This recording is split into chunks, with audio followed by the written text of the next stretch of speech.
Este, bueno, antes que nada, buen día a todos. Buen día, Doc. No sé si ya saludó.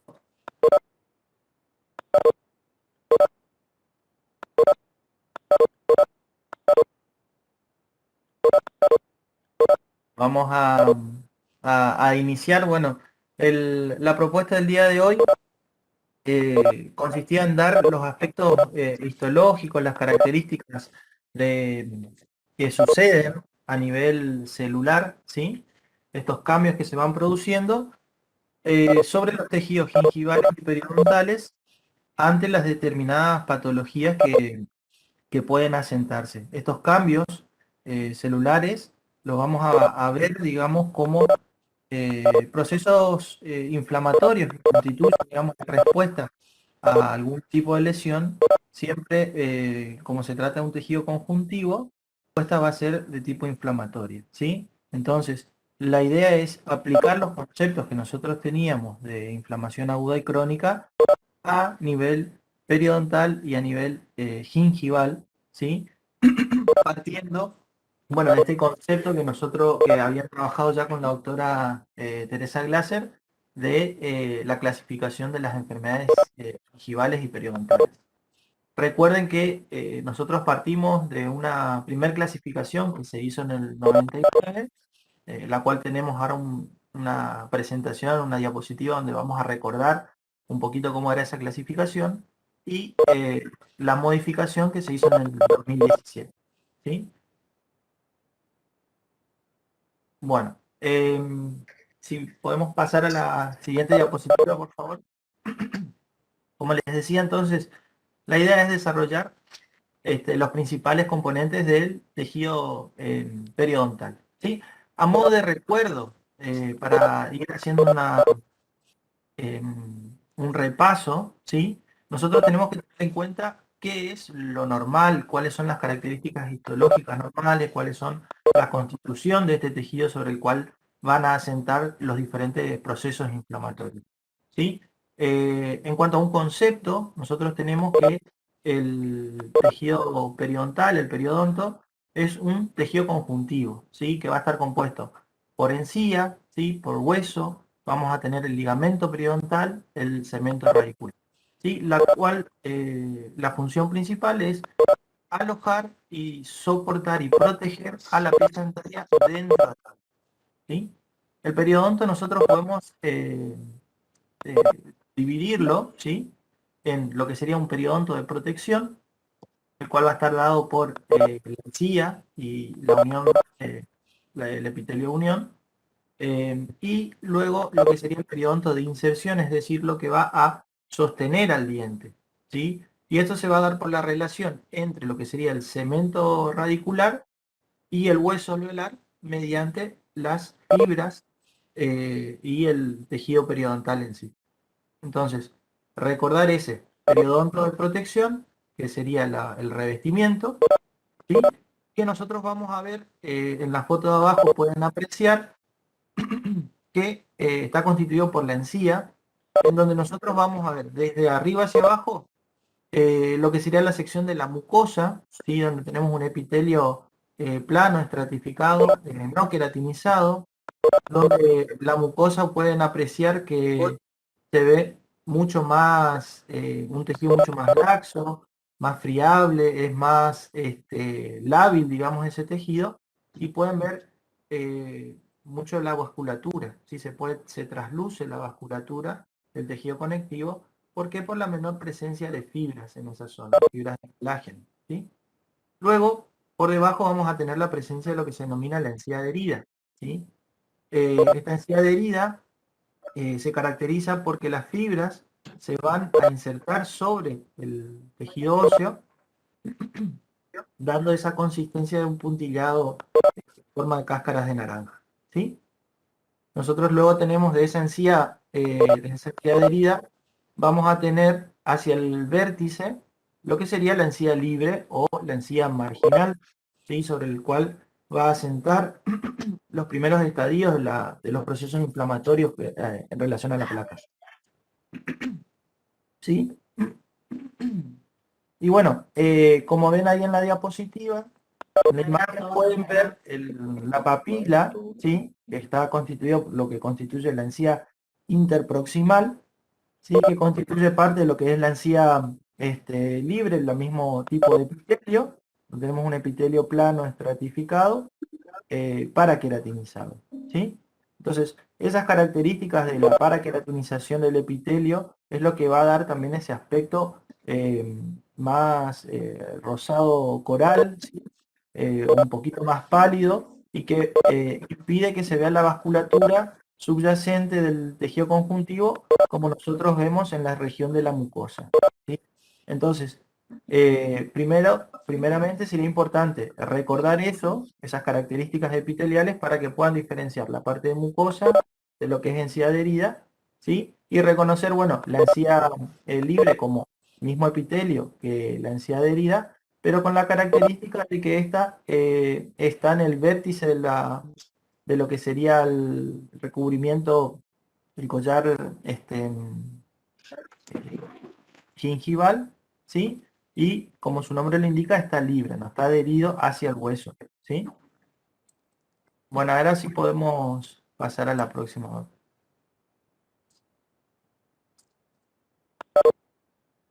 Bien. Como ustedes pueden apreciar ahí, lo que vemos es un epitelio plano estratificado, ortoqueratinizado, paraqueratinizado, en lo que sería la vertiente externa, ¿sí?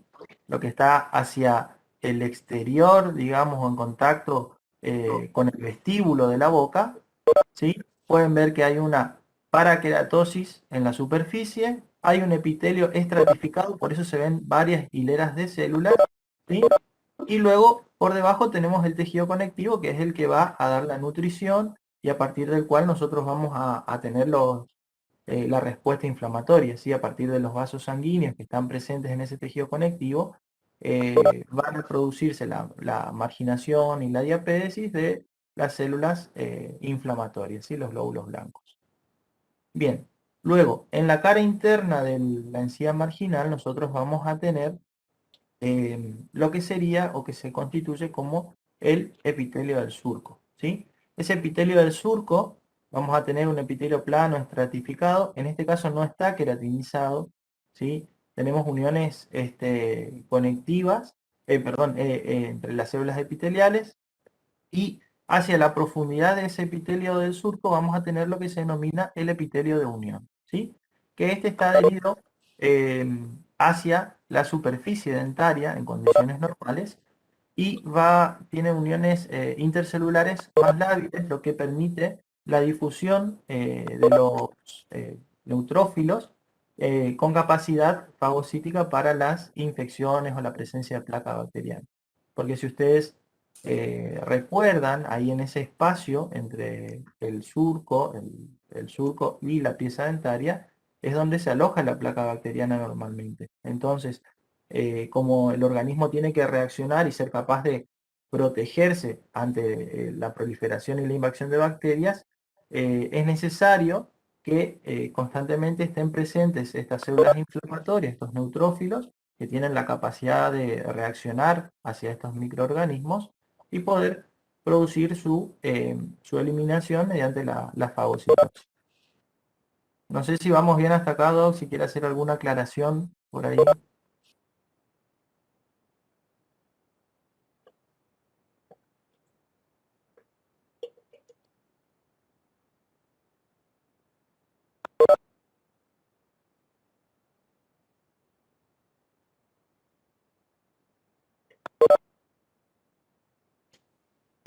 No está Yo no conectado. estoy escuchando, no estoy escuchando. No sé si está silenciada.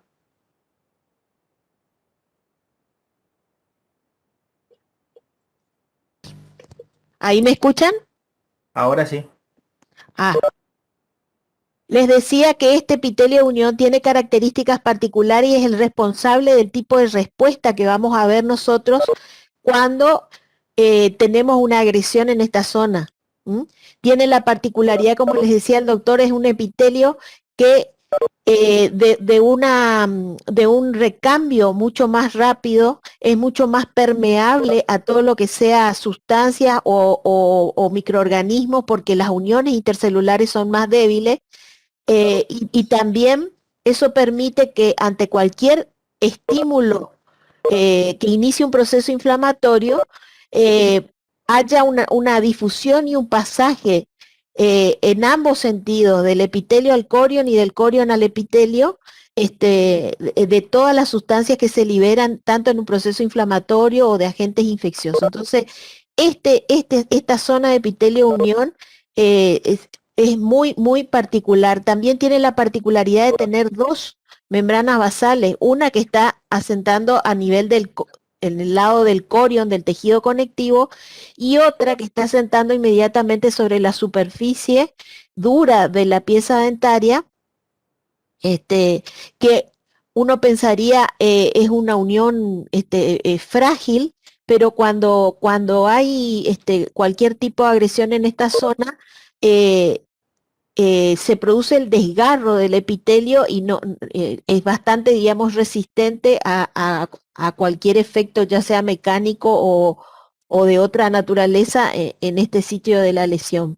Y otra cosa importante, antes de seguir, que quiero que tengan en cuenta, es que existen diferencias en cuanto al aspecto del epitelio de la vertiente externa de la encía y de la vertiente interna que forma parte de la pared del surco, características histológicas que debemos tener en cuenta, las diferencias a la hora de interpretar los cambios que después hay secundariamente a un proceso inflamatorio, y que tenemos que tener en cuenta también a la hora de biopsiar. Es importante, y otra vez volviendo al tema de completado de protocolo, en este epitelio y en el corion, sepa realmente qué sector es el que está mirando y pueda hacer entonces tener un parámetro para poder comparar, y ver si hay realmente alteraciones en las características de esa zona. Entonces, recuerden eso, ¿eh? Que existen diferencias en el epitelio, tanto en la vertiente externa como en la interna, ¿eh? Que debemos tener en cuenta a la hora de poder valorar los cambios que pueden estar presentes en un proceso patológico, ¿sí? Bueno, bien. Entonces, sumando a eso, sumado a eso, también es importante recordar estas características después para el día de mañana, que también vamos a hablar la parte de las enfermedades periimplantares, que nosotros tenemos que tener en cuenta las características histológicas para mediar o modular las respuestas cuando uno hace los implantes dentales, ¿sí? O las restauraciones que van a nivel gingival o subgingival, porque todos estos tratamientos que nosotros hacemos van a repercutir sobre este tejido. Entonces es importante tener siempre en mente sobre qué tejido nosotros estamos trabajando, qué respuesta inflamatoria se puede generar a ese nivel y cómo nosotros, como conocedores de ese tejido, de esa zona, podemos modular la respuesta inflamatoria, podemos evitarla completamente, que sería algo utópico, pero que podríamos lograr dependiendo del tipo de restauración en algunos casos, y de ese modo eh, predecir las restauraciones y el tipo de procesos que se pueden desencadenar en el paciente. Bien, eso era en cuanto al periodonto de características gingivales del epitelio óseo. Ahora, en cuanto al periodonto de inserción, es decir, el tejido que soporta al diente dentro del alveolo, ¿sí? Este va a estar constituido por lo que es el cemento dental, el ligamento periodontal y el hueso alveolar, ¿sí? Dentro de el hueso, fíjense que nosotros tenemos, que es un hueso que tiene cavidades medulares, es decir, que tiene una vasculación, vasculatura en su interior, entonces también va a ser capaz de reaccionar y de responder a factores externos, lo mismo que está a su vez rodeado por tejido conjuntivo. Entonces, los procesos inflamatorios que subyacen o que acontecen en esa zona van a repercutir en mayor o menor grado en la respuesta este, eh, inflamatoria y desencadenar algunos tipos de reacciones que, bueno, vamos a ir viendo, ¿sí? Es importante tener en cuenta de que estos actúan como una unidad funcional, ¿sí? Y que generan, digamos, son tejidos vivos, o sea que van a ir modificándose, adaptándose, inflamándose, generándose inflamaciones agudas, inflamaciones crónicas a lo largo de toda la vida del individuo, ¿sí? Y van pasando a su vez por pieza dentaria. O sea, nosotros estamos hablando de un ligamento periodontal que puede ir alterándose en el mismo paciente en diferentes piezas dentarias y a su vez estos pacientes, estas piezas dentarias se van a modificar de acuerdo a la posición en el arco, ¿sí? Seguimos, por favor, la siguiente. Ahí vemos en preparados histológicos, donde nosotros vemos, recuerden que nosotros estamos viendo preparados en los cuales se hace eh, la descalcificación, entonces nosotros no vamos a ver lo que es el esmalte, ¿sí? Primera aclaración que hay que recordarles, entonces nosotros solamente vemos material orgánico. ¿Y qué vemos nosotros? Vamos a ver el componente orgánico de la dentina, el componente orgánico del cemento, ¿sí? Lo que es tejido conjuntivo, lo que es, ya sería tejido conjuntivo del ligamento periodontal, que es lo que está marcando la doctora ahí con el puntero, ¿sí? Y dentro de la pieza dentaria vamos a tener el conjuntivo que corresponde a la pulpa dental, ¿sí? Con la este, capa odontoblástica, que es lo que está formando, en este caso, como es un diente en formación, vemos que está formando lo que es la dentina, ¿sí? Entonces, tener presente esto, nosotros estamos trabajando o estamos analizando un tejido vivo con capacidad de respuesta y de reacción, ¿sí? Entonces es importante tener presente qué estructuras o cómo están configuradas estas estructuras. Vemos en la imagen, en la diapositiva anterior nomás, por favor. En la imagen a mayor aumento que estaba a la derecha, nosotros podríamos apreciar de derecha a izquierda, de izquierda a derecha, perdón, el hueso alveolar. Fíjense que se ve un color más violeta, más basófilo, ¿sí? Con los osteocitos en su interior, en sus lagunas. Fíjense que a partir de esas lagunas hay veces que podemos ver que ese hueso no es una superficie regular como lo es el cemento y la dentina, entonces por eso ustedes pueden ver mediante esa característica cuál se trata de tejido óseo y cuál es tejido dentario, ¿sí? Vemos también eh, la presencia de osteoblastos en la superficie, es decir, las células que son capaces de generar nuevo hueso, ¿sí? Y también hay presencia de osteoclastos, es decir, células que son capaces de reabsorber hueso, ¿sí? Entonces, como estos todos sufren procesos de adaptación, ¿sí? Se generan neoformación de hueso, reabsorción de hueso, de acuerdo a las presiones que va sufriendo la pieza dentaria o a procesos inflamatorios patológicos que se puedan desencadenar en esto, ¿sí? Mediante este fundamento de absorción perdón, de formación y de reabsorción ósea, es que se hacen las modificaciones a nivel, por medio de los tratamientos de ortodoncia, ¿sí? Generando presión de un lado, van a generar reabsorción del hueso en esa zona, y en las zonas donde se genera menor presión, donde hay alivio, se va a generar neoformación de hueso, ¿sí? Va a haber síntesis de osteoides. ¿Está? Luego en el centro vemos lo que es tejido conectivo laxo, donde vemos los componentes del tejido conjuntivo. Vamos a ver fibras de colágeno, vamos a ver fibrocitos, fibroblastos, células mesenquimáticas indiferenciadas, algunos restos epiteliales de málases que son de la formación de la pieza dentaria, que son importantes luego para cuando se desencadenan algunas patologías que derivan de estas células epiteliales. Podemos ver también vasos sanguíneos, que son los que van a generar, digamos, la nutrición de todo este tejido, ¿sí? Y a partir de los cuales se van a desencadenar las respuestas inflamatorias.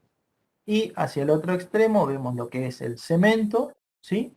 que este cemento vamos a ver luego que se puede determinar que sea un cemento celular y un cemento acelular, y internamente vamos a ver lo que es después luego la dentina.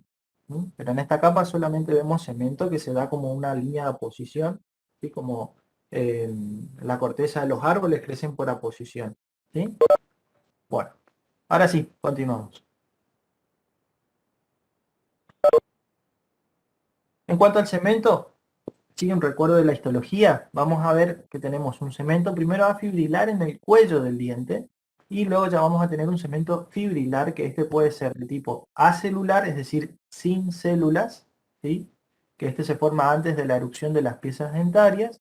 Luego ya las células, los cementoblastos, van a quedar en el tercio medio y apical de estas piezas dentarias, y entonces va a constituir lo que se denomina el cemento secundario celular, que es el que se va a formar a partir de la entrada en erupción, ¿sí? De esta pieza dentaria, y cuando empieza a tener contacto este, con las estructuras antagonistas, ¿sí? Esto que permite el cemento dar características. Este cemento acelular tiene una formación, digamos, más lenta, no tiene, digamos, capacidad de respuesta inflamatoria, más que la eliminación cuando se forman las caries o cuando se forman lesiones sobre esta superficie. Tiene fibras de Sharpey que están totalmente mineralizadas. Las fibras de Sharpey, acuérdense que son las que van del cemento hacia el hueso, ¿sí? Y eh, en cuanto al cemento celular, ¿sí?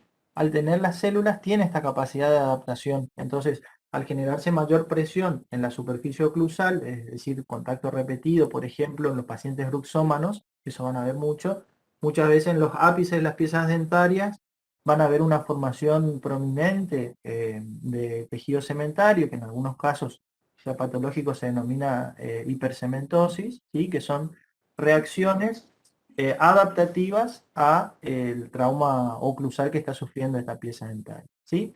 De esa forma compensa la pérdida de esmalte en la superficie oclusal mediante la formación de tejido cementario en el extremo apical. Nosotros podemos ver ahí en la imagen, acuérdense, como estos son preparados por desgaste, ¿sí? No son preparados por descalcificación. Vemos el tejido mineralizado, y los espacios en negro son los lugares donde estaban alojados los cementocitos. Entonces, quedarían los lugares que se denominan cementoplastos. Sí, pero esto es recuerdo de histología para que tengan presente, ¿sí? Y el crecimiento es aposicional. Bien.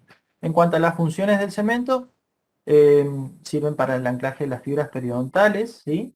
Regula también el ancho de este ligamento periodontal. En realidad, regular el ancho va a estar condicionado por el tejido vivo. El tejido vivo va a ser el tejido, el periodonto, ¿sí? El ligamento periodontal. Y las células, los cementocitos, simplemente van a mantener este ligamento, este cemento dentario, y bueno, reaccionar en su superficie de acuerdo a las presiones que sufran, ¿sí? Por otro lado, también van a transmitir las fuerzas oclusales a la membrana, hablamos de lo que es el tejido periodontal, y tienen la capacidad de reparar la superficie radicular y compensar el desgaste por atrición, que es lo que le estaba comentando con anterioridad. ¿Verdad que sí? En cuanto al ligamento periodontal, sí, creo que sería un poquito, pero bueno, vemos acá estas características que le dije, como es un tejido conectivo, en este caso fibroso. Nosotros en esta imagen que tenemos, fíjense que estamos viendo un preparado por tinción con hematoxilina y eosina. Las fibras colágenas que van a constituir hasta el ligamento periodontal se tiñen de un color rosado. Estos haces, estos hilos, sí podemos ver que se distribuye en la matriz del ligamento periodontal, pero no lo podemos distinguir mucho de las de lo que serían el citoplasma de las otras células, y entonces de ese modo por ahí se pierde. Nosotros podemos utilizar tinciones especiales como la coloración de Mason o la de Mallory para teñir específicamente el ligamento periodontal. En cuanto a las fibras, ¿sí? Nosotros vamos a ver, bueno, ya las van a conocer, en cuanto a la clasificación, van a depender de acuerdo a la ubicación y la relación de la dirección que tienen las fibras del hueso hacia el diente. Las podemos clasificar en las crestodentales, que van de la cresta ósea, ¿sí? Hacia la superficie dental. Luego tenemos luego las fibras horizontales, ¿sí? Que van en sentido, como su nombre lo indica, horizontal del hueso al diente. Vamos a tener fibras que son oblicuas, tanto de modo ascendente como descendentes, ¿sí? Que son las que está marcando la doctora en color verde. Y luego vamos a tener crestas apicales, ¿sí? En las piezas que son multirradiculares vamos a tener también fibras que son de disposición interradicular, eh, para soportar las tensiones que se generan en esta zona, ¿sí? Recuerden que estas fibras generalmente, principalmente son fibras de colágeno, pero también dentro del tejido periodontal vamos a tener en menor cantidad medida, menor medida vamos a tener fibras elásticas y reticulares, ¿sí? Entonces, acá lo que estamos viendo son diferentes, vemos una coloración de Mallory, que en azul las fibras oblicuas, vemos las fibras de Black, que están en el extremo apical del periodonto, vemos fibras horizontales con hematoxilina de eosina, fibras de Sharpey, cómo se distribuyen, fíjense la inserción en el hueso, es decir, que se meten dentro del hueso, ¿sí? Y quedan ahí retenidas por el proceso de calcificación y se extienden luego hasta el otro extremo que están en el cemento dental, ¿sí? Y en la última diapositiva de abajo, la disposición de las fibras interradiculares. Perdón. Sí, no, está bien, está bien, está bien. Vamos así rápido porque que no nos extendamos. Bueno, Les pido por favor que cierren sus micrófonos porque se escuchan conversaciones y ruidos. Sí, sí, continúa. Bien. Entonces, hueso alveolar, recuerden simplemente que es un tejido conectivo, pero que su matriz está mineralizada, ¿sí? Entonces, tenemos fibras de colágeno, generalmente la mayoría en su tipo 1, ¿sí? Y en donde el 80% de este componente mineral está mineralizado, ¿sí? Entonces, la capacidad de respuesta a los procesos inflamatorios no van a estar dados en sí por el componente orgánico, sino por el tejido conectivo que está circundando, ¿sí? Si se sufren procesos inflamatorios, aumenta el medio ácido, van a desencadenarse reabsorciones óseas, ¿sí? Sumado a la actividad de las células, porque por ahí se activan los osteoclastos y empiezan a degradar esta matriz inorgánica, ¿sí? Produciendo reabsorciones del tejido alveolar. Bueno, recordar, sí, está, perfecto. En esta imagen acá lo que tienen que tener en cuenta es que el hueso tiene una porción compacta, ¿sí? Y una porción alveolar, ¿sí? O trabecular interna, ¿sí? El hueso compacto, si ustedes recuerdan, es denso, se dan a posiciones y veíamos el sistema haversiano, ¿sí? Eh, es mucho, soporta más las tensiones en sentido perpendicular. Y luego tenemos el hueso alveolar, ¿sí? Que tienen las cavidades medulares, donde tenemos una médula de tipo roja con capacidad de formación de vasos sanguíneos y de respuestas inflamatorias a partir de este mismo hueso. A su vez recordar que los procesos inflamatorios, las trabéculas, nosotros tenemos que están en las vertientes, digamos, vestibular y palatina de las piezas dentarias, pero también vamos a tener presencia de hueso alveolar interradicular, ¿sí? O interdentario, ¿sí? Y en donde pueden apreciar que la formación de cavidades o que no es regular el hueso cortical que está interdentalmente o interradicularmente, lo que le va a permitir una capacidad de respuesta o de reacción más específica, ¿sí? Está en una mejor comunicación con este tejido periodontal, ¿sí? Es un poquito menos denso este hueso compacto, a diferencia del hueso compacto, ¿sí? O de la lámina dura, que está en las vertientes externas, es decir, hacia vestibular o palatino de las piezas dentarias, ¿sí? Bueno. Bueno, Doc, acá le dejo, no sé si quiere hacer algunos comentarios o algo. No, vamos a seguir porque si no, no nos demoramos más.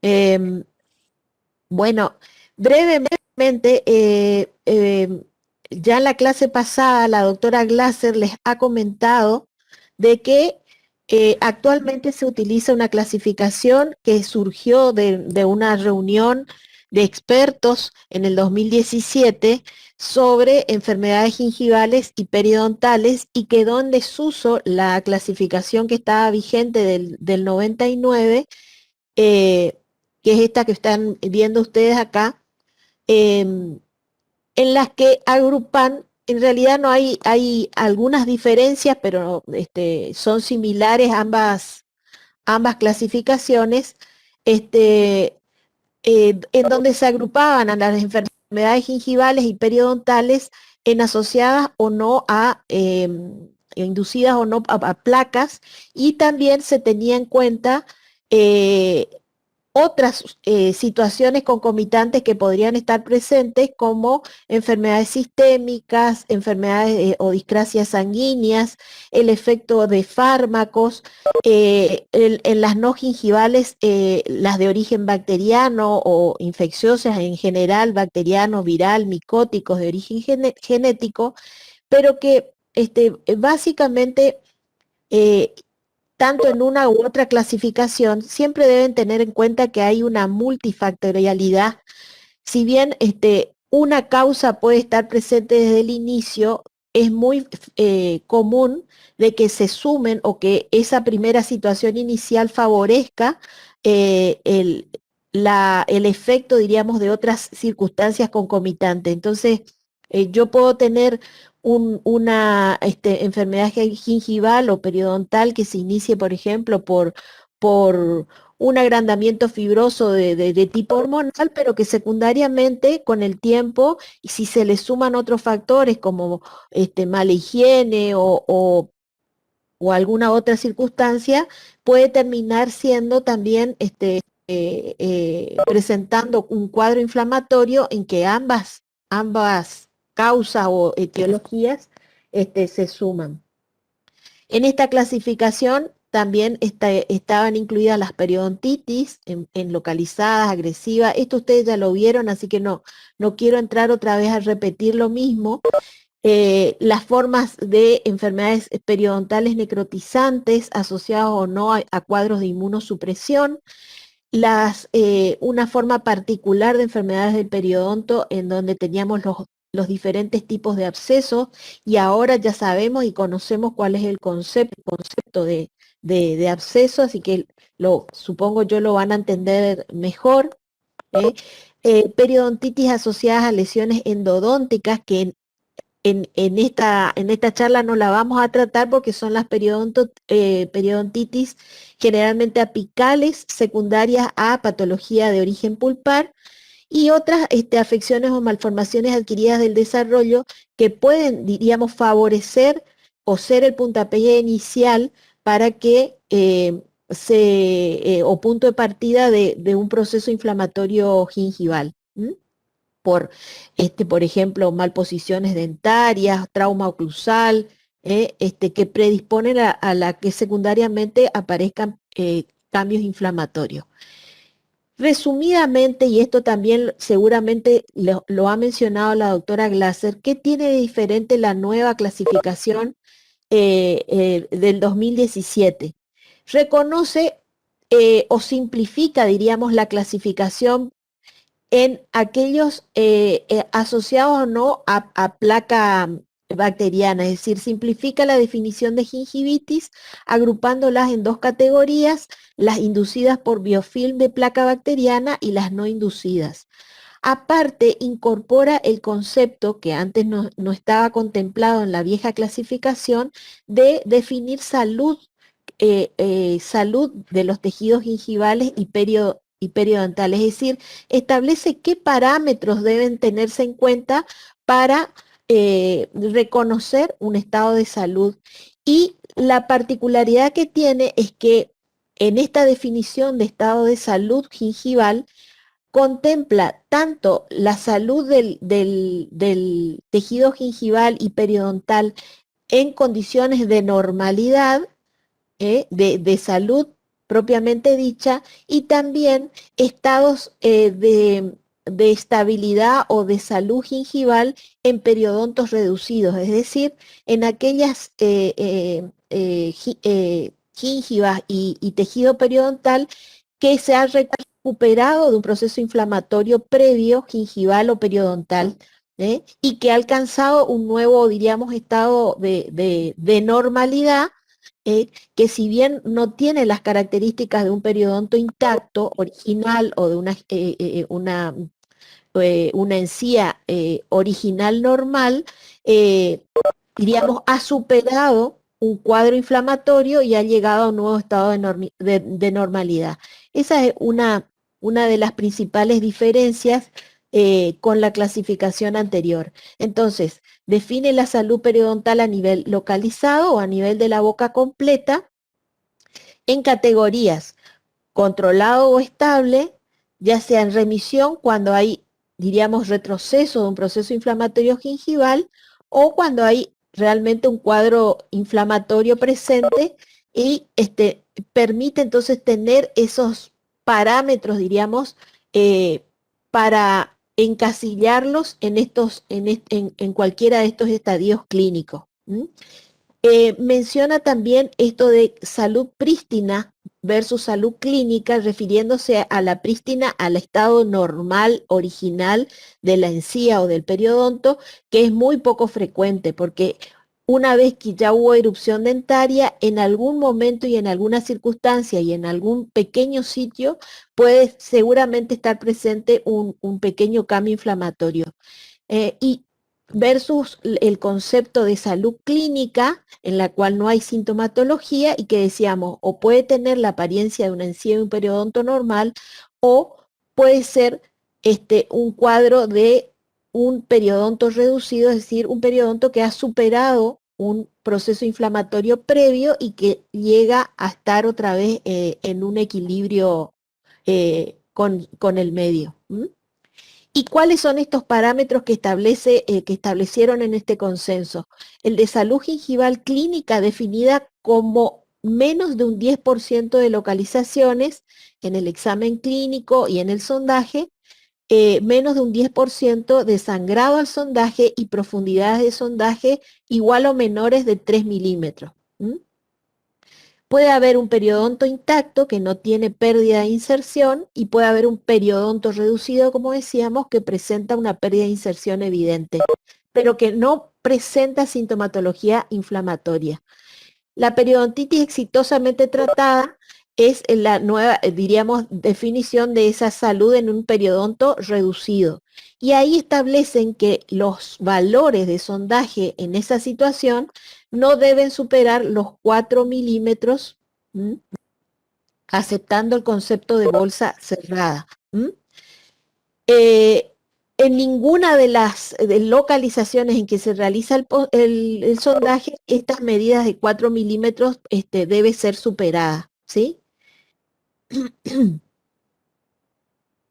Bueno, entonces, en la clasificación nueva, esto ya lo vieron también, tenemos contemplado la definición de salud periodontal y salud gingival, las gingivitis inducidas por biofilm, las gingivitis no inducidas por biofilm, los factores predisponentes, que acá, fíjense, mencionan factores predisponentes, pero cualquiera de estos factores puede influir en cualquiera de estos estados, no lo da como una entidad separada, como lo hacía la otra clasificación, lo mismo que los factores modificantes, donde está el tabaquismo, enfermedades sistémicas como la diabetes, la ingesta de fármacos, trastornos hormonales. Entonces, esa sería, creo, los principales cambios o los principales ítems que tiene en cuenta esta nueva clasificación, que ya no es tan nueva porque fue hecha en el 2017, pero que simplificó un poco la larga lista de entidades que estaban enumeradas en la clasificación anterior. ¿Hasta acá tienen alguna duda o quieren hacer alguna pregunta con respecto a la clasificación o alguna de las definiciones, sobre todo de salud gingival o periodontal o del periodonto reducido? ¿Hay alguna duda?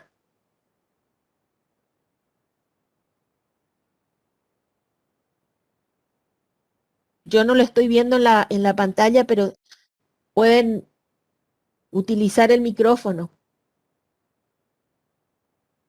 Doctora, siga. ¿Sigo nomás? Bueno, entonces, yo más que nada quiero mostrarles ahora cuáles son las alteraciones histológicas que vamos a ver en las enfermedades gingivales y periodontales y que son justamente responsables de la signosintomatología que han hablado en la clase anterior la doctora Glasser. Me voy a detener más en eso para no demorarnos tanto. Entonces, cuando hablamos de enfermedad gingival, hablamos de un conjunto de entidades que se instalan en la encía y en la que no hay compromiso del periodonto de inserción, ¿sí?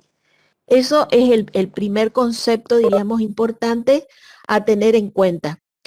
Esto ustedes ya lo vieron también en la clase anterior, cómo es la clínica, puede haber o no sangrado, la encía generalmente puede adoptar una coloración rojiza, la extensión y el grado de compromiso va a ser variable y va a depender de la gravedad del cuadro. No hay signos radiológicos de compromiso óseo porque decimos que justamente no hay compromiso del periodonto de inserción. Es la más frecuente, la enfermedad gingival es la de más frecuente presentación y esto ya también los vieron, existen factores predisponentes, el implicado, el responsable inicial siempre es la presencia de placa, pero existen otros factores que suman, diríamos, elementos para que el cuadro se instale. Esto no voy a detenerme mucho.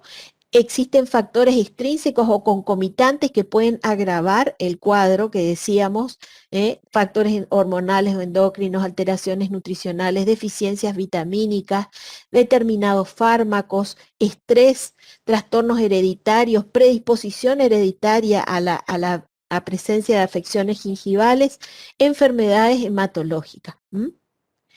Siempre acuérdense, y acá aplicando el concepto ya que veíamos también en inflamación, siempre el cuadro resultante aparece en función de los mecanismos de resistencia y los mecanismos de daño, diríamos así, presentes en la interacción de los distintos factores. Acuérdense que había factores locales y generales que permitían la indemnidad o mantienen la indemnidad de estos tejidos tanto blandos como duros. Tanto la indemnidad del epitelio, la presencia de fluido gingival, el efecto de la saliva, de arrastre mecánico con sus distintos componentes antibacterianos, el estado el estatus inmunológico que tenga el huésped o el paciente, factores sistémicos que puedan hacer variar en más o en menos el tipo de respuesta ante una agresión. Todo esto va a inclinar la balanza hacia uno u otro lado y va a determinar la gravedad del daño tisular presente. Clínicamente puede ser, fíjense, lo podemos denominar como leves o ligeras, moderadas o severas, dependiendo de la intensidad de los cambios que nosotros percibamos clínicamente. También, dependiendo de la localización topográfica, podemos ver compromiso nada más que de la encía gingival o exclusivamente de la encía de la papila, o puede haber una extensión de compromiso comprometiendo encía marginal y papilar, o puede adoptar una forma localizada o circunscripta, como vamos a ver en algunos ejemplos. Este esquemita siempre lo mostramos para esquematizar los cambios que se van produciendo desde el punto de vista histológico en los tejidos gingivales. Hoy el doctor les describió detalladamente las diferentes zonas y las diferencias histológicas que teníamos en la encía normal, y cuando se instala un proceso inflamatorio a nivel gingival, podemos dividir, pero nada más que para describirlo, porque esto es un proceso que es continuo, que puede progresar dependiendo de la intensidad del daño y de la capacidad de respuesta del huésped, podrá progresar o no a estas distintas etapas. Una lesión inicial, primero una etapa subclínica en la que clínicamente a veces no podemos notar cambios, pero a nivel histológico podemos ver cierta movilización de células o cierta vasodilatación en el corion de la encía, que sería una etapa preclínica en las primeras 24 horas. Después una lesión inicial que se instala a los 2 o 4 días, en donde vamos a ver sobre todo los principales cambios a nivel de la vertiente interna del surco gingival, en donde si bien no va a haber muchos cambios desde el punto de vista morfológico en el epitelio, sí vamos a notar ya inicio de movilización de células. Acá vamos a tener que empezar a aplicar todo lo que leímos en inflamación. Van a empezar a notar los primeros cambios vasculares de un proceso inflamatorio y los primeros indicios de movilización celular hacia la zona del epitelio, pero siempre conservándose la indemnidad de esta zona del epitelio de unión. Va a haber un aumento del fluido del líquido crevicular en el fondo del surco gingival, y a medida que transcurre el tiempo y el proceso progresa y persisten las causas que lo están provocando, empezaremos a ver mayores cambios a nivel de este epitelio, que decíamos inicialmente es un epitelio más delgado, que no tiene estas crestas papilares que vemos en la vertiente externa. Fíjense que cuando el cuadro se va instalando, vamos a empezar a ver ya, aparte de la mayor proporción de movilización de células, de cambios vasculares como edema y vasodilatación, también cambios a nivel del epitelio con modificaciones en cuanto a su espesor, cambios de tipo hiperplásico, mayor inducción de proliferación de células, porque es una manera de responder este epitelio para defenderse, diríamos mejor, a la presencia de una agresión. Esto ahora lo vamos a ver inclusive en los preparados histológicos.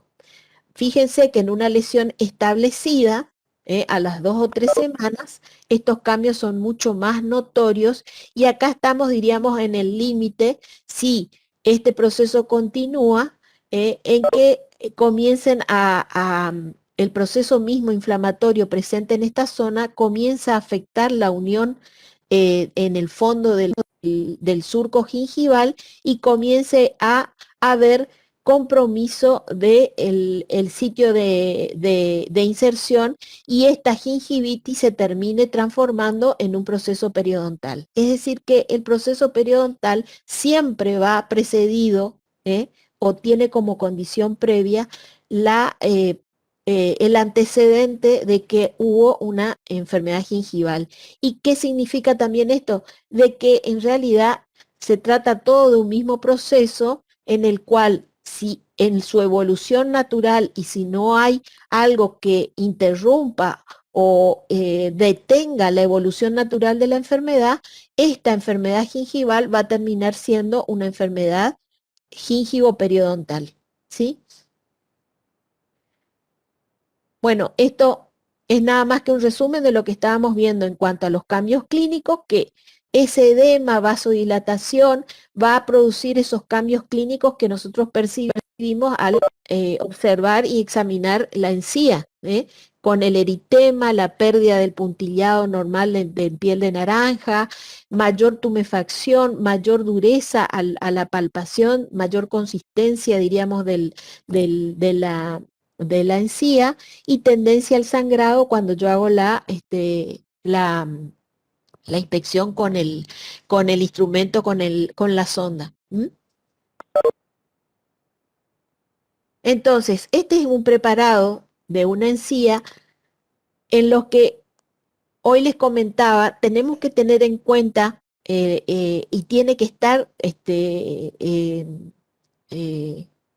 diríamos, detallado en el protocolo que acompaña el material de biopsia, de qué sitio se tomó, para quien el que interprete estos cambios en esta encía realmente pueda valorar y poder interpretar correctamente estos cambios presentes. Entonces, tratando de orientarnos, esta encía, esto que estoy señalando acá sería la vertiente interna del surco gingival. ¿Mm? Perdón, estoy señalando mal. Esto es la vertiente interna del surco gingival y esta es la vertiente externa del surco gingival, de la encía, perdón, de la encía ya. Y fíjense que decíamos que normalmente esta vertiente interna suele presentarse cuando la encía no está inflamada como un epitelio estratificado, lineal, sin estas proyecciones de papilas, como estamos viendo acá. También otra cosa que llama ya la atención, mirando panorámicamente esta histología, es que hay un aumento de la celularidad en el corion. Entonces, se ven cambios de tipo proliferativo, a esto es lo que llamábamos cuando hablábamos de mecanismos adaptativos celulares, cambios de tipo hiperplásico en respuesta al proceso inflamatorio que está en el lugar y en respuesta a la agresión que está llegando desde el surco gingival, y también estamos viendo un aumento de la celularidad, un cambio a nivel vascular con vasos dilatados y todo lo que ustedes pueden ver como espacios claros, salvo esto que es donde se rompió nomás el preparado, corresponde a las zonas de edema. O sea, estamos viendo todos los cambios que describimos y que estudiamos cuando vimos inflamación. ¿Mm? Generalmente estas muestras vienen fragmentadas, entonces hay que ir armando el rompecabezas. Entonces, fíjense, acá tenemos otros fragmentos donde se ve perfectamente estos cambios hiperplásicos del epitelio, donde el epitelio está como engrosado, con elongación de las papilas. ¿Mm? El tejido conectivo que está por debajo está edematoso, tiene focos de hemorragia porque hay vasodilatación y hay mayor fragilidad capilar. Acá también vemos los mismos cambios e incluso fíjense que hay zonas que alternan estos cambios hiperplásicos con zonas donde hay solución de continuidad, es decir, hay interrupción del epitelio y exposición del conectivo que corresponde a lo que histológicamente se denomina zonas de ulceración. Zonas de ulceración o zonas de erosión donde se pierden los estratos superficiales, que acá lo vemos a mayor aumento. Cambios hiperplásicos, esto que le estoy señalando, áreas de erosión del epitelio en la superficie, presencia de infiltrado inflamatorio, edema. Todos estos cambios están presentes sobre todo en una gingivitis a nivel de la pared interna, es decir, a nivel del surco, del epitelio que reviste el surco gingival.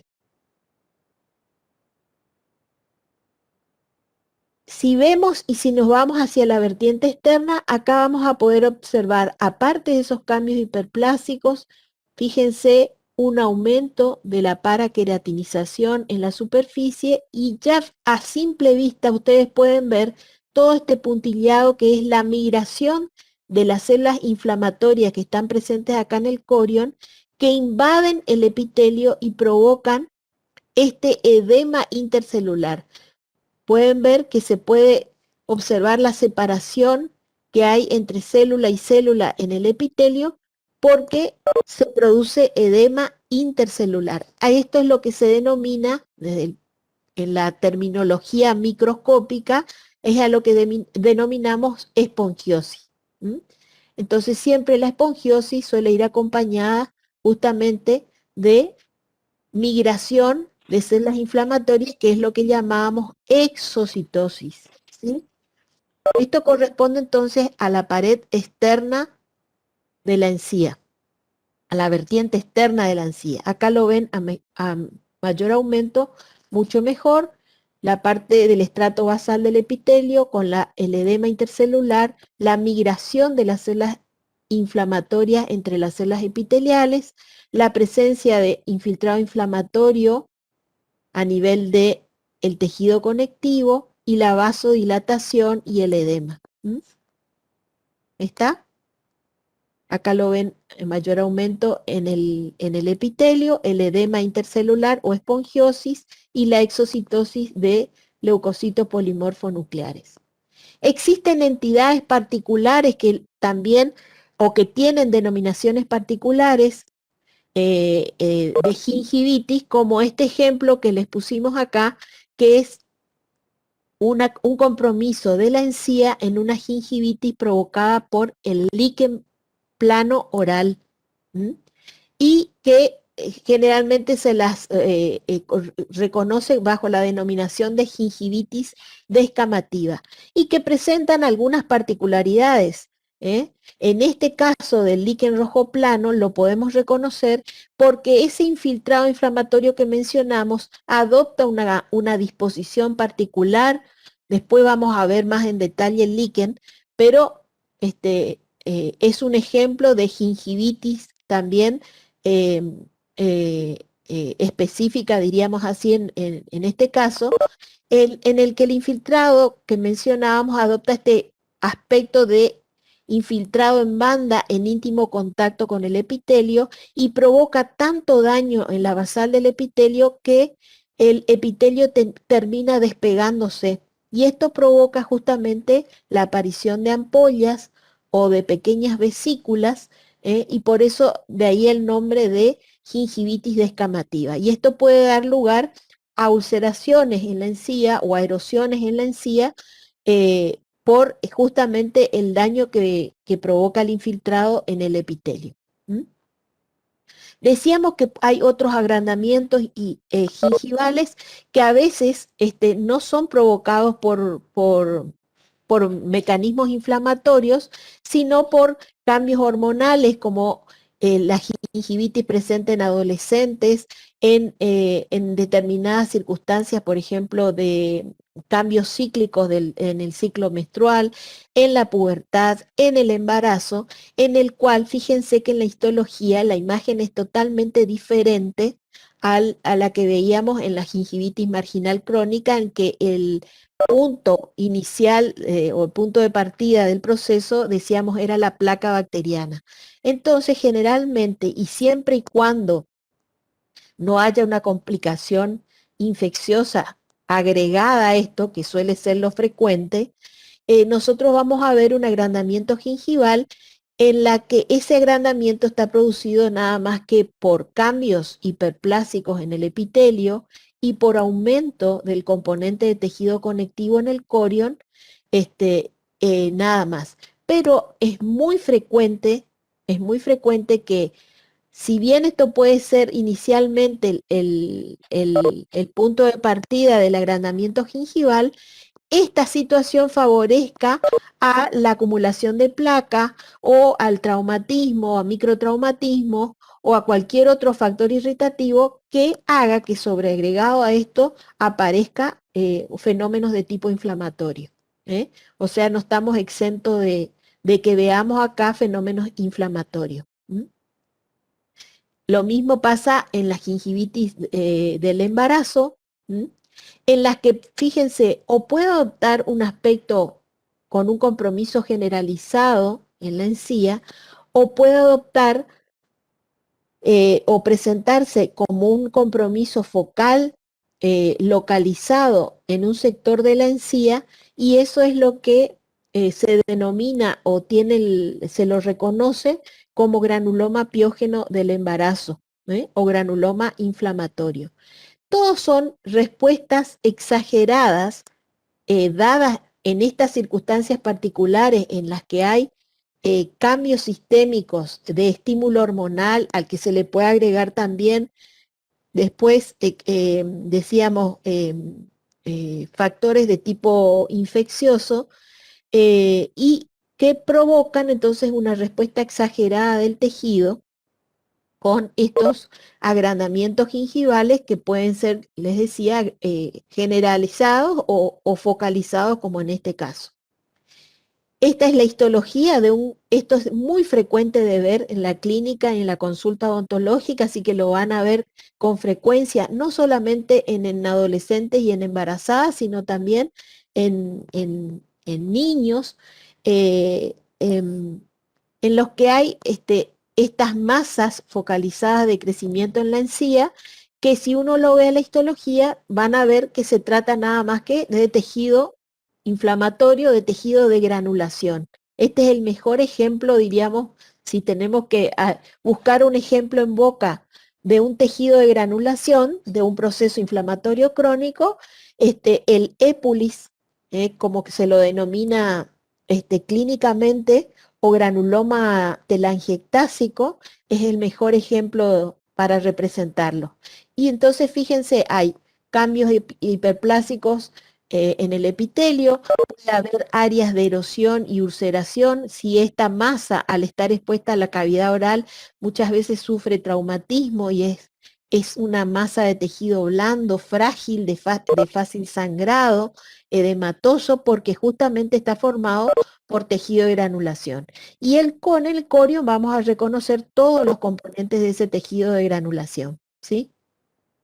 Doc, una aclaración Sí. Para complementar nomás.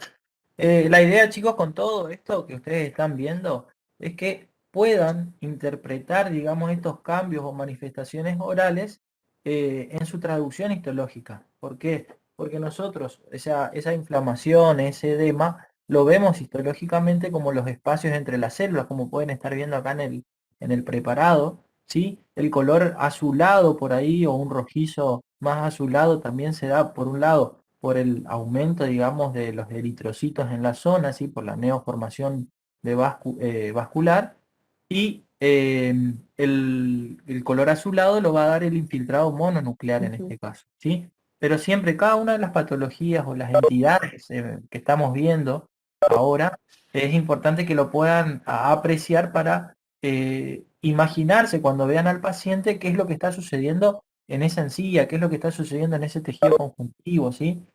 Cómo son las células, cómo se comportan, y entonces en base a eso poder instaurar luego, el día de mañana después, un tratamiento adecuado.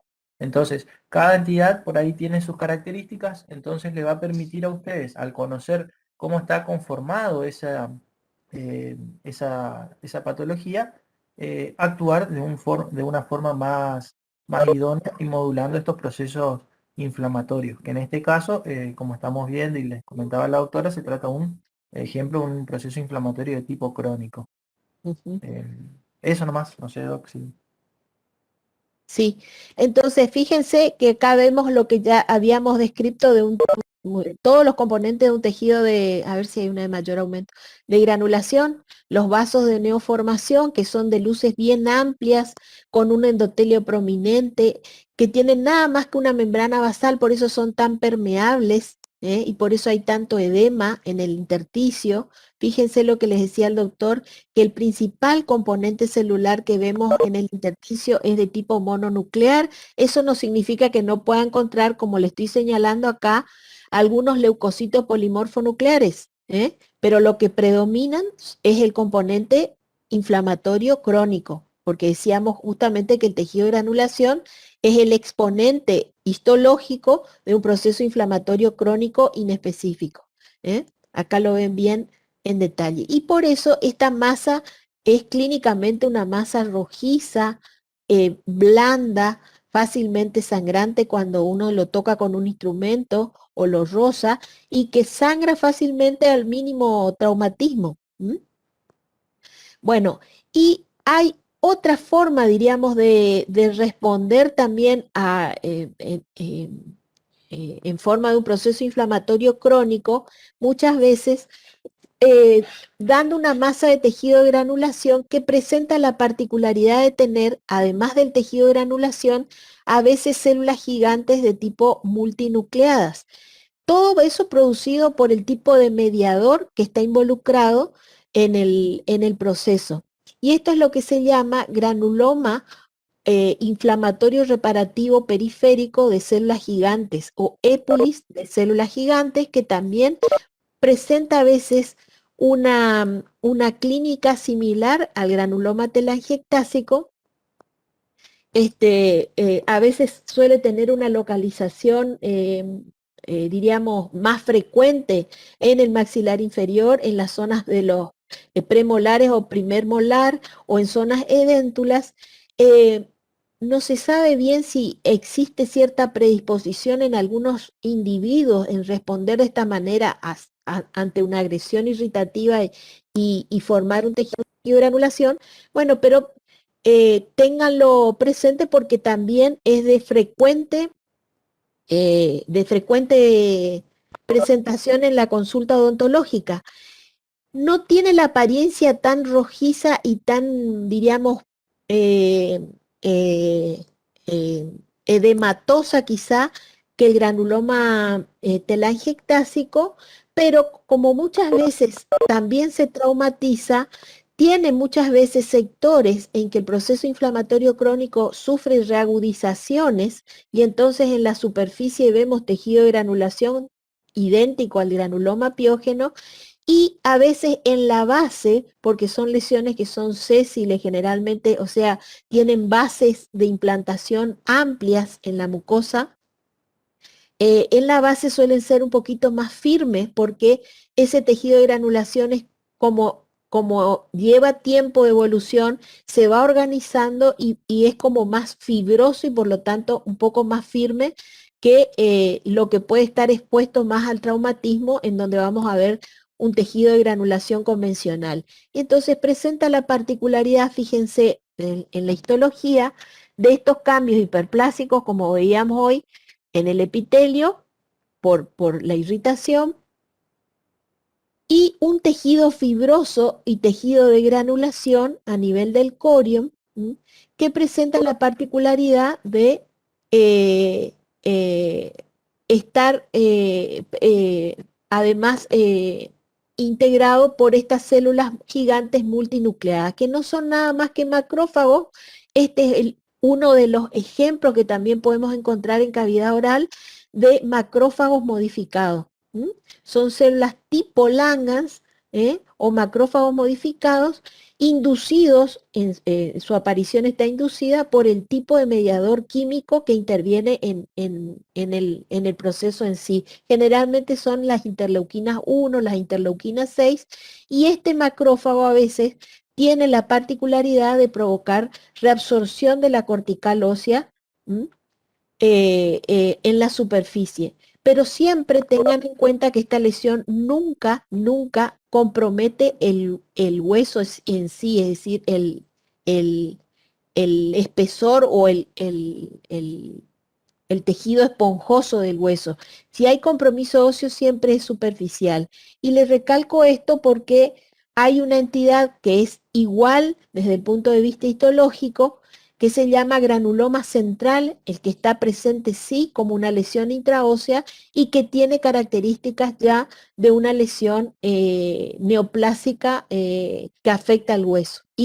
Entonces, si ustedes otra vez en el protocolo en donde ustedes, que acompaña la muestra que ustedes tomaron, no realizan una descripción de las características clínicas que tiene esta lesión, de que es superficial, de que está localizado en la encía, de que tiene ese aspecto mamelonado, de base de implantación amplia, que a veces tienen el antecedente incluso de que hubo una extracción dentaria previa o algún tipo de intervención en el lugar, y que radiográficamente ustedes ven que no hay compromiso óseo. El que interpreta también la biopsia puede estar ante la disyuntiva de que si se trata de un granuloma periférico de célula gigante o que se trata de una lesión central de célula gigante y que tienen connotaciones pronósticas y de tratamiento totalmente distintas. ¿Eh? Estos son ejemplos, entonces, fíjense, para que vayamos retomando algunas cosas que ya vimos con anterioridad en cuanto a la toma de muestra, en cuanto a los datos que tienen que constar siempre en el protocolo, la importancia de un buen examen de la lesión, de una buena descripción en la historia clínica, en la ficha del examen estomatológico, en la descripción de las imágenes radiológicas, para que todo eso sume a la hora de que si ustedes deciden o necesitan después confirmar con un diagnóstico histológico, la interpretación de los hallazgos sea correcta, ¿sí? Y este es un ejemplo de una lesión de tipo reactiva o pseudotumoral que ya la hemos visto también con anterioridad. ¿Eh? Bueno, es un ejemplo entonces de lesión reactiva en el caso de la gingivitis. ¿Mm? Muchas veces estamos frente a esto que también se llama epulifibroso o fibroma gingival, ¿ven? Que también es una forma localizada de agrandamiento gingival, que fíjense, histológicamente no difiere de la imagen que les mostré de agrandamientos gingivales hereditarios o por trastornos hormonales, pero el que ustedes tengan en cuenta que en el examen estomatológico, esto lo ven como una lesión circunscripta, localizada en un sector de la mucosa y lo describan semiológicamente, va a inclinar o va a ayudar a que le pongamos nombre y apellido a la lesión y lo denominemos epulifibroso o fibroma gingival, ¿sí? Se dan cuenta que muchas de estas entidades entonces tienen a veces mucha similitud desde el punto de vista de los cambios histológicos que vemos, ¿eh? Y es la clínica, es la radiología, es la forma de presentación, son los antecedentes del paciente los que van permitiendo llegar a un diagnóstico definitivo, ¿sí? Bueno. Acá hay otro ejemplo de agrandamiento gingival en el caso de una enfermedad hematológica. Esto tiene que ser siempre un signo de alarma cuando ustedes ven un agrandamiento gingival generalizado en un paciente joven, en un paciente que les relata que tiene sangrado espontáneo o al mínimo traumatismo o al cepillado. Este es un paciente que hemos visto con el doctor, justamente una paciente joven que consultó por el agrandamiento gingival y que gracias a Dios se biopsió y fue la primer manifestación de una leucemia que todavía era subclínica, no tenía otro tipo de manifestación que llamara la atención. Se biopsió y como pueden ver, lo que llama ya la atención a nivel del tejido conectivo es la gran celularidad que está. Muchas veces con las técnicas convencionales histológicas podemos inferir de que se pueda tratar de un cuadro hematológico, pero acá es donde vamos a recurrir a técnicas complementarias que también vimos a principio de año, que van a ir permitiendo identificar qué tipo de población celular es la que está presente aquí y de qué subtipo de población celular está presente aquí y va a permitir ir agregando todos los otros análisis complementarios para llegar definitivamente a un diagnóstico. Esta paciente era portadora de una leucemia mieloide aguda, después le perdimos el rastro, fue derivada al servicio de hematología del hospital, creo que del Hospital Vidal, y fíjense lo importante que el primer síntoma que apareció fue el agrandamiento gingival, y la consulta de ella por el sangrado frecuente de la encía. También teníamos las enfermedades gingivales modificadas por medicamentos, anticonceptivos, inmunosupresores como la ciclosporina. Estos son medicamentos que se usan en enfermedades autoinmunes o en pacientes trasplantados, es decir, que son cuadros secundarios a otras patologías sistémicas por las cuales ustedes pueden ser consultados el día de mañana. Y tienen que entonces en el interrogatorio indagar estos antecedentes. La nifedipina, que se utiliza como medicación vasodilatadora, a veces en tratamientos de déficit circulatorios cerebrales o de otro tipo, y también en algunos medicamentos que se utilizan como anticonvulsivantes. Todos producen agrandamientos fibrosos gingivales, generalmente generalizados, ¿eh? que inicialmente o primariamente no tienen componente inflamatorio, pero favorecen a que estos secundariamente presenten un cuadro de gingivitis inflamatoria sobreagregada. ¿Mm? Lo mismo esta que es hereditaria, ¿sí? Perdón. Como ven en la histología, siempre y cuando esto no se complique con una sobreinfección bacteriana, eh, hay un agrandamiento gingival que está provocado nada más que por el aumento del componente conectivo, que provoca ese agrandamiento generalizado de la encía. ¿Estamos Un hasta acá? aporte, ¿Sí? sí. No, un aporte más que esas últimas entidades que se vio serían que no están relacionadas con la placa dental, Con las la primeras placa. personas con el diente. Sí, Exacto. No están relacionadas inicialmente como punto de sí, partida. Eso no significa que que secundariamente, les después, decía, no puedan complicarse con un cuadro de gingivitis inflamatoria. así ¿Eh? es. En realidad, ustedes ven que estamos usando el término gingivitis genéricamente sin discernir si la causa es infecciosa o no. En realidad, a todos los agrandamientos gingivales que no son inducidos por placa, tendríamos que obviar usar el término gingivitis, porque cuando hablamos de itis estamos hablando de inflamación, ¿eh? Pero en el lenguaje de uso habitual, a todas las agrupamos bajo el término de gingivitis, si bien algunos son gingivopatía y no gingivitis, ¿eh? O agrandamientos gingivales o lesiones gingivales, podemos usar otros términos, ¿sí? Sí, en la clasificación lo que se utiliza el término es de enfermedades gingivales no Ujú, inducidas por biofilm dental. exactamente. ¿Alguna pregunta hasta acá?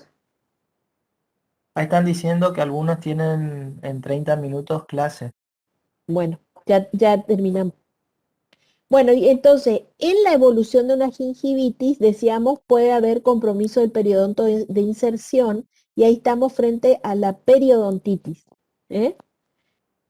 En la periodontitis, bueno, acá están las causas que ya también la doctora les ha mencionado, así que yo no me voy a detener mucho, ¿eh?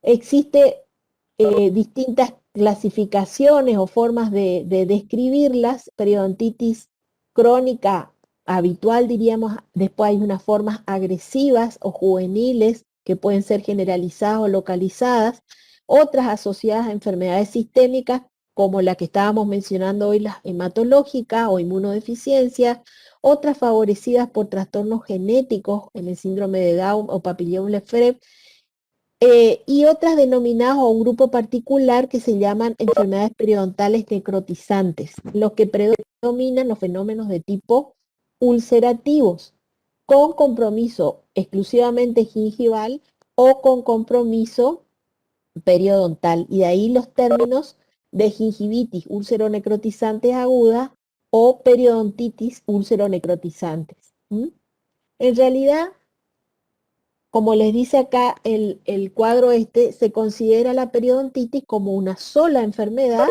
que tiene etapas, con diferentes grados de severidad. Esta puede progresar o no. Nada más que, fíjense que en cuanto a la distribución, hablamos de una periodontitis localizada cuando la pérdida de inserción y de hueso es menos del 30% de los sitios afectados. Cuando se supera este porcentaje, hablamos de una periodontitis generalizada. Y también se puede graduar, diríamos, en leve, moderada y severa, teniendo en cuenta la profundidad del sondaje. Esto ya creo que lo vieron ustedes con la doctora, así que no me voy a detener. En este esquema, lo único que quiero mostrarles acá, que está muy gráfico, es que desencadenado por el proceso inflamatorio, acuérdense los mediadores químicos, existen mediadores químicos que inducen la transformación de macrófagos en macrófagos activados con propiedades, como les comentaba hoy el doctor, de reabsorber el hueso, y entonces, por estar en vecindad de un proceso inflamatorio, el vecino al proceso inflamatorio periodontal, podemos observar fenómenos de reabsorción ósea que adoptan distinta morfología o distinta distribución de acuerdo a la localización o la relación que tienen con la bolsa. Y fíjense, en este esquema podemos ver esto que se llama bolsa falsa cuando tenemos una profundización del surco, ¿eh? Una profundización del surco por agrandamiento gingival, pero no hay en realidad compromiso o desinserción a nivel de la unión del epitelio de unión en el surco gingival, y después tenemos las bolsas verdaderas en los que esta profundización pueden ser supra o infracrestales, teniendo en cuenta en qué sitio está el fondo de la bolsa. Si el sitio o el fondo de la bolsa, de esa profundización del surco, está por encima de la cresta alveolar, son las bolsas supracrestales, y generalmente la línea de reabsorción ósea tiende a ser horizontal, como ven acá ustedes en el esquema. Cuando ese fondo de la bolsa está en sentido apical a la cresta alveolar, por debajo de la cresta alveolar, hablamos de una bolsa infracrestal, y fíjense que la reabsorción ósea es en sentido vertical. ¿Mm? Esto es lo que se aprecia incluso radiográficamente, ¿sí? Entonces eso lo vamos a ver ahora histológicamente.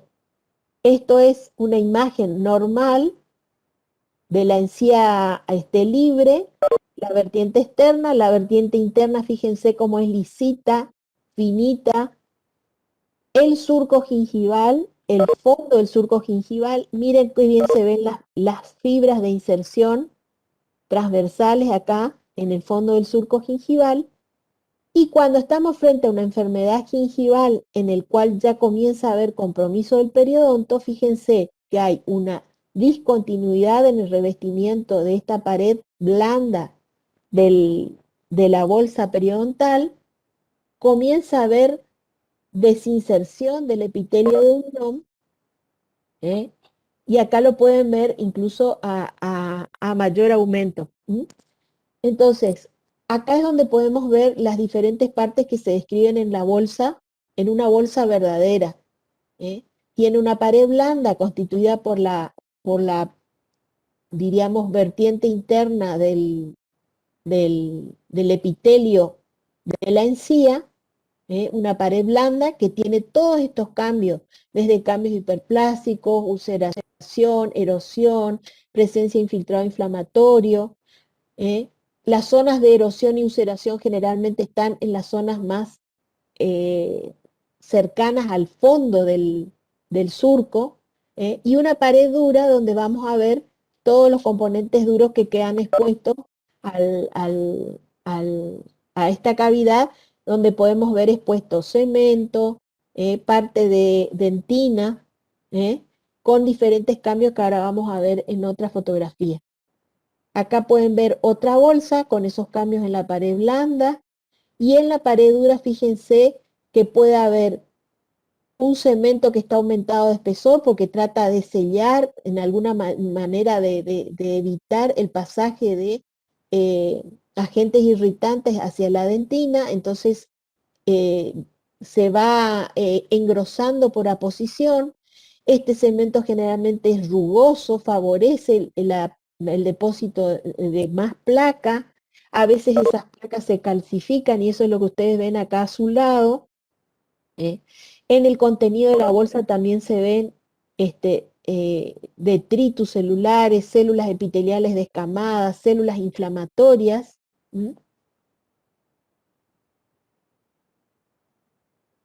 Acá lo pueden ver bien, hay cálculo adherido, cálculo libre en la luz, disrupción de las fibras de inserción, como ven acá, todos los cambios en el epitelio que mencionamos. Acá lo ven también en la misma fotografía. Esto es lo que describimos entonces como las partes o los cambios que vemos en una bolsa ya constituida, establecida. Fíjense este cemento cómo está engrosado, acá se ven las líneas de posición, un cálculo adherido, un cálculo que está libre en el fondo, en la luz, diríamos, de la bolsa, y la ruptura de las fibras de inserción. Acá ven a mayor aumento cómo se ve perfectamente cómo se están rompiendo las fibras de inserción en el fondo del surco, cómo hay zonas de erosión y ulceración del epitelio en el fondo, en el epitelio de unión. La irregularidad del cemento, la forma que este cemento está engrosado por aposición, el cálculo adherido. Este es más o menos lo mismo. Bueno, les decía, hay formas agresivas que difieren nada más que por la, diríamos, gravedad o lo florido de la sintomatología y la velocidad en que avanzan estos mismos cambios en poco tiempo. De ahí el nombre o la denominación de agresiva. Así que no, desde el punto de vista histológico no es que hay muchas diferencias. Y estas imágenes están muy lindas porque acá se ven lo que les comentaba hoy, las diferentes bolsas supra e infracrestales, cómo se ven desde el punto de vista histológico. Fíjense, acá hay una bolsa, acá también, esta sobre todo es supracrestal, la reabsorción de la cresta alveolar es horizontal, y en este otro segmento tenemos una bolsa ya infracrestal, en las que la reabsorción del hueso es de manera oblicua o más vertical. En este se aprecia un poquito mejor, creo que.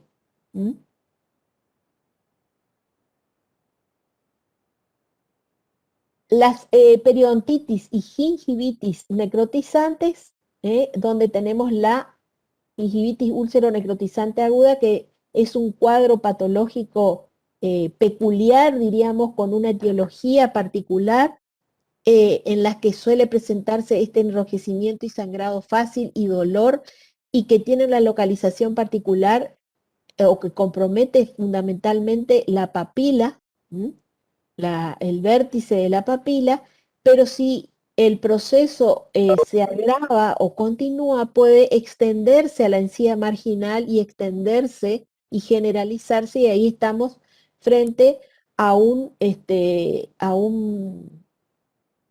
diríamos, a un proceso generalmente mucho más grave y mucho más sintomático, y suele terminar también comprometiendo el periodonto y transformarse entonces en una periodontitis úlcero-necrotizante.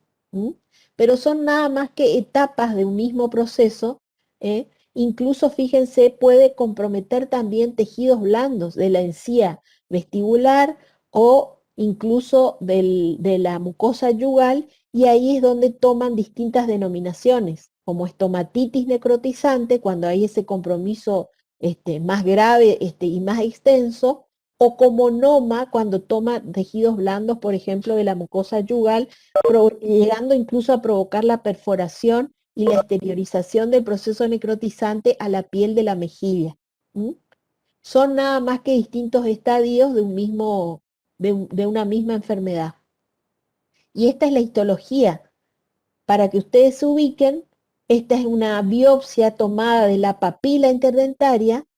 Este es el revestimiento epitelial, que fíjense está totalmente disgregado, fragmentado, y acá está interrumpido, y acá vemos zona del lecho de la lesión ulcerativa.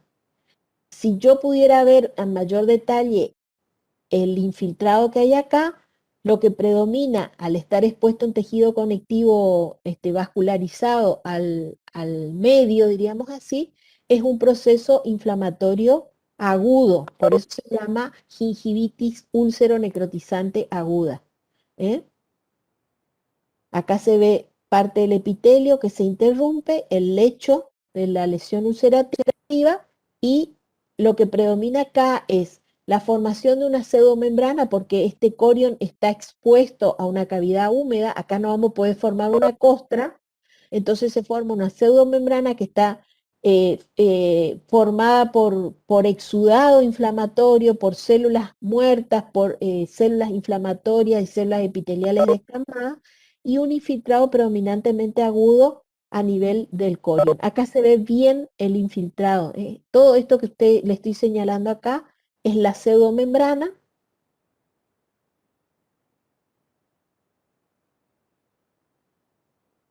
Esto es parte del epitelio.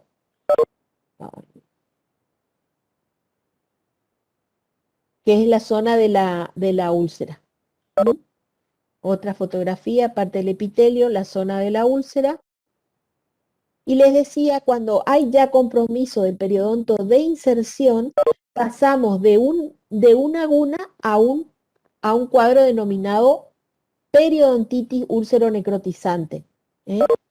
Hay algunos que agrupan a estas periodontitis úlcero-necrotizantes en aquellas asociadas a síndrome de inmunodeficiencia adquirida y no relacionadas al síndrome de inmunodeficiencia adquirida, y que son generalmente las que están relacionadas a otras inmunodeficiencias, ya sean congénitas o inmunodeficiencias, por ejemplo, en pacientes que son... Doctora, sí, disculpe que le interrumpa. Quería sí, saber si por si los dos me podía retirar porque me tengo que instalar la otra aplicación para entrar a clases a las sí, 1:30. sí. Ahí está, Igual va a quedar gracias. grabado esto. Bueno, Les gracias, decía muy que las amable. otras inmunodeficiencias son las de pacientes oncológicos o de pacientes, por ejemplo, trasplantados. ¿Mm? Y ya se fueron todos. Por último tenemos los abscesos gingivales, que son también cuando se produce la reagudización del mismo proceso, pero de manera local, con la colección de exudado inflamatorio en los tejidos blandos. Y dependiendo de los tejidos blandos de la gingiva o del tejido periodontal, dependiendo de eso va a adoptar entonces el nombre de absceso gingival, absceso periodontal o absceso pericoronario, que es el que se suele dar en aquellas piezas dentarias con erupciones parciales, como los terceros molares, en los cuales hay acumulación de restos alimentarios o impacto por microtraumatismo, diríamos así, y que provoca entonces un estímulo inflamatorio agudo y la formación de una colección purulenta y la formación de un absceso. ¿Mm? Es así como se ve un absceso, en este caso gingival, en donde, perdón, y periodontal, en donde la bolsa está ocupada por exudado inflamatorio purulento en la luz. ¿Mm? Y por último, tenemos las enfermedades relacionadas a los implantes dentarios, tan utilizados en la actualidad, en los que lo que se ven son los cambios asociados sobre todo a los tejidos blandos, tanto del epitelio como en el corium, en los que acá no tenemos, diríamos, participación ya del ligamento periodontal, y que las podemos agrupar a estas llamadas enfermedades periimplantarias como aquellos procesos inflamatorios que comprometen los tejidos que rodean el implante. Entonces, puede haber nada más que compromiso de la mucosa, entonces estamos frente a la mucositis periimplantaria, que es en realidad una gingivitis, y que puede revertir si se eliminan las causas que la desencadenaron, y las periimplantitis cuando hay pérdida de esa normal osteointegración entre el implante y el hueso vecino. No difieren desde el punto de vista histológico mucho de lo que vimos en las enfermedades gingivales y periodontales, con las particularidades, por supuesto, que le proporcionan el hecho de tener un material inerte, ¿no es cierto?, presente. Entonces el tipo de respuesta y capacidad de respuesta del tejido, por supuesto, va a ser diferente. Bueno, y acá vamos a terminar entonces porque ya se me fueron todos. Esta clase la vamos a tratar de, de poner en el aula, y si alguien de los que quedaron tienen preguntas, estamos acá para responder.